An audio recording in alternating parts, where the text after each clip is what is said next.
Welcome to this video on the Isha Upanishad, often referred to as the inner ruler, and the joy of renunciation. The Upanishads are epic hymns of self-knowledge, world knowledge, and God knowledge. The Isha Upanishad is the shortest of the principal Upanishads, consisting of just 18 verses. Its core philosophy bridges the gap between a life of action and a life of contemplation. It urges us to see the Lord, or Isha, in everything. The Upanishad begins with a thunderous declaration. Isha Vasyam Idam Sarvam.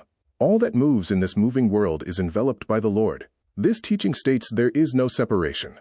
Everything, including matter, life, and mind, is sacred.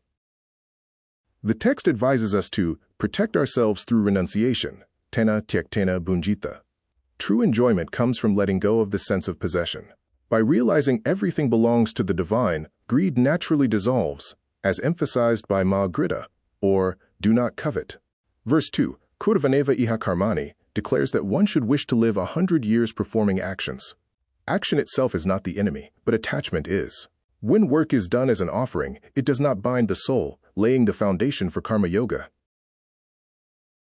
The Upanishad describes the paradox of the self, or Atman. It is swifter than the mind, yet it never moves because it is already everywhere. It is both far and near. To the ignorant, it is distant. To the wise, it is their very breath. The vision of oneness states, he who sees all beings in his own self, and his own self in all beings, loses all fear. When the illusion of separation vanishes, delusion and sorrow also vanish, leading to spiritual liberation. The text synthesizes knowledge, vidya, and action, avidya. Pursuing abstract knowledge alone can lead to spiritual pride, while mechanical action alone binds one to the cycle of birth and death. Both are necessary to attain immortality.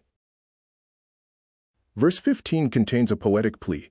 The face of truth is covered by a golden vessel, Hiranmayena Patrena. This vessel represents the dazzling allure of the material world that hides the ultimate truth. The seeker asks the sun to remove this covering. The Upanishad concludes with the final prayer, Agni Naya Supatha. This is a humble surrender, asking Agni, or fire, to lead us by the good path to prosperity. It acknowledges the weakness of human will and asks for divine grace.